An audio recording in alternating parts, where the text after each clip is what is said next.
Hello guys! Good afternoon and APPG Vlog, Adobe Premiere Pro Video Editing Tutorial na Tagalog guys. Tuturo ng tips paano mag-edit ng video.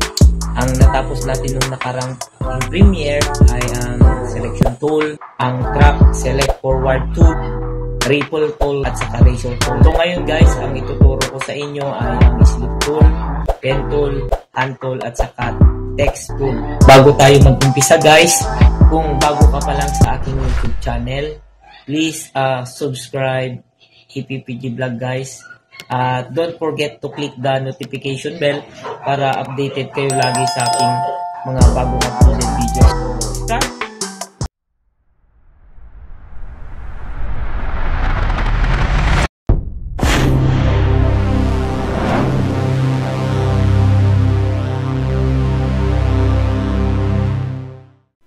Good afternoon guys. So, yun nga, natapos na natin yung sinabi ko kanina, yung selection tool, track select forward tool, ripple edit tool, razor tool. So, nandito na tayo guys. Kung nakikita nyo itong tool, kung magalaw yung cursor ko guys, ito yung pag-aralan natin ngayon guys.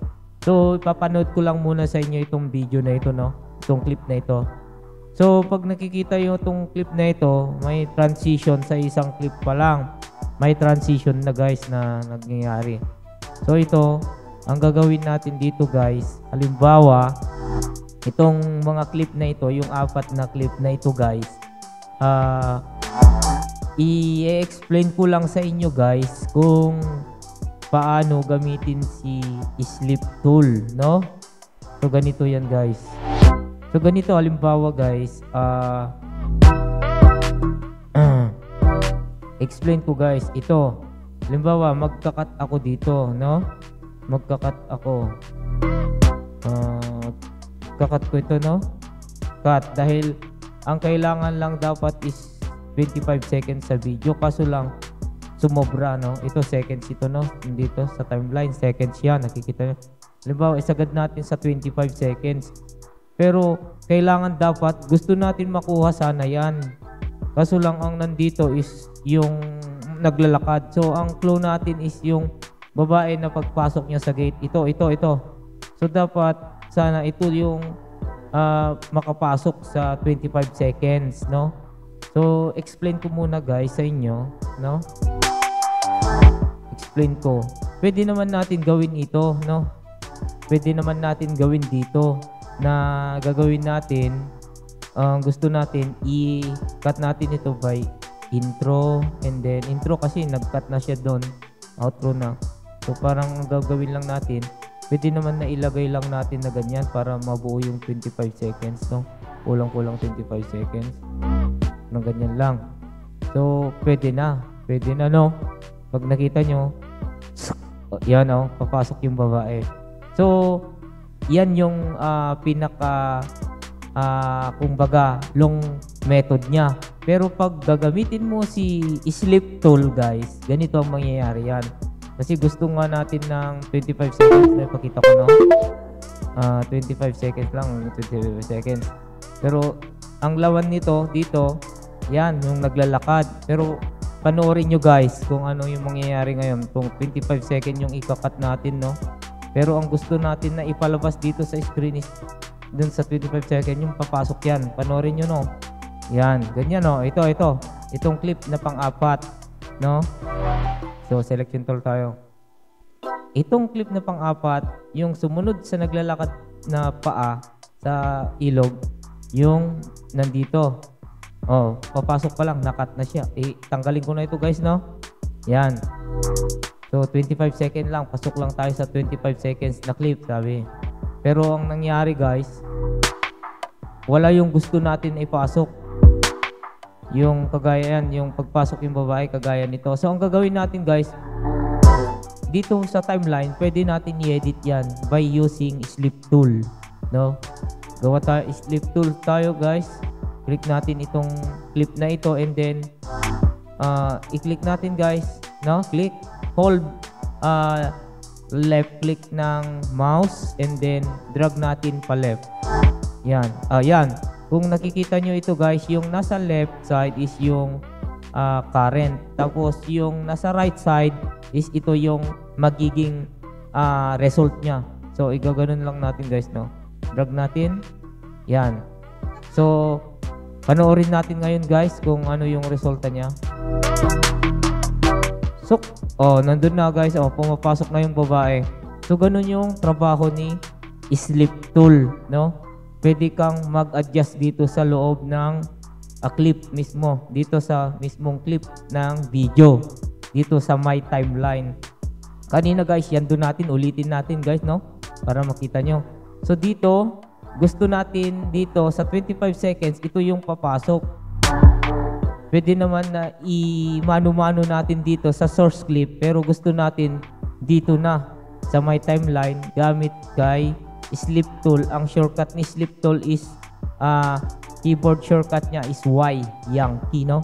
So, yan tingnan nyo guys. Pagpasok niya dyan sa next clip, nung naglalakad ng babae, hindi pa sila pumapasok sa malaking gate. Pero pag ginamit mo, kasi gusto mo ganito, papasok siya sa malaking gate. Pag entry niya dito sa may fourth clip is ito na dapat yung lalabas. Pero ang nandito nakaset is yung naglalakad pa lang sila. So, ang gagawin natin para may adjust na yan, gamit tayo ng Sleep Tool or keyboard shortcut Y, and then gagawin natin guys, i-click natin, tapatan natin dyan, and then adjust. Yan, so yung nakikita nyo dyan guys, yung current na nasa left, kung kaharap mo siya is yung current na screen. Tapos dun sa right side is ito yung magiging result. So tignan natin, drag natin, and then let's play. Lagyan natin lang adjustment. Yan. And enter. Okay. Pumasok na yung babae. So, yun yung trabaho ni Sleep Tool guys. Pwede rin ito sa forward tool. Ito, sleep. I-hold click mo lang ito. Slide tool U. Yan. So, ang kadalasan lang ginagamit dito is yung guys, itong Sleep Tool Y. So, explore nyo rin guys, no? Para masundan nyo itong ginagawa natin. Ipinapakita ko lang yung gamit ng mga tools. Pwede ka rin dito mag-cut. I-drag mo dyan. Parehas lang yan guys. Pagpasok nila. Yan. So, next is itong hand tool. So si hand tool guys, shortcut lang muna tayo kasi medyo mahirap yung mag-masking. Baka hindi kayanin yung time ko nito. So dito lang muna tayo sa hand tool, no? Si hand tool guys, ang gamit ni hand tool is para ilalakayan natin gamit nito ni hand tool guys, lalakayan natin, subukan natin 100. Ang gamit ni hand tool guys, yung pag nagmamasking ka na ito, no? Pwede mong gamitin ito pag halimbawa nagmasking ka, pwede mong gamitin ni hand tool. Kung familiar kayo sa Photoshop, ito rin yung spacebar ang control nito. Pero kay hand tool dito, H, no? Hand tool, yan. Pwede rin dito sa loob ng timeline. Yan, ganun lang, Pwede mo rin gamitin ito, no? Pwede dito sa timeline yung hand tool. Mas maganda ang gamitin si hand tool dito sa loob ng timeline. Isa ito medyo mabilis. Si hand tool, kaya mong iganyan lang, no? Ito lang yung gamit ni hand tool dito sa my timeline, dito sa source tab, no? Dito sa my program tool sa screen view, no? Yan. So balik natin dun sa fit. Yan yung gamit ni hand tool. Si text din, easy guys. Madali lang ito, basic. Basic na basic. Mag-click ka lang dyan guys. Then type EPPG vlog.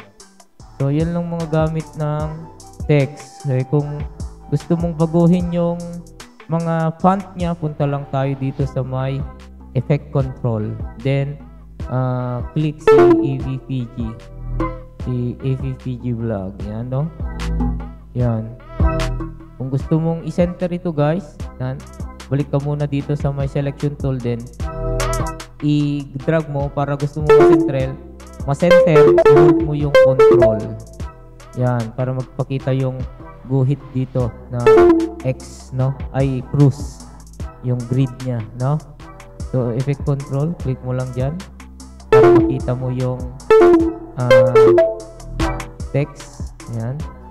Dito, si text. Yan. Pwede ka nang magbago dito, guys. Pwede mong iusog.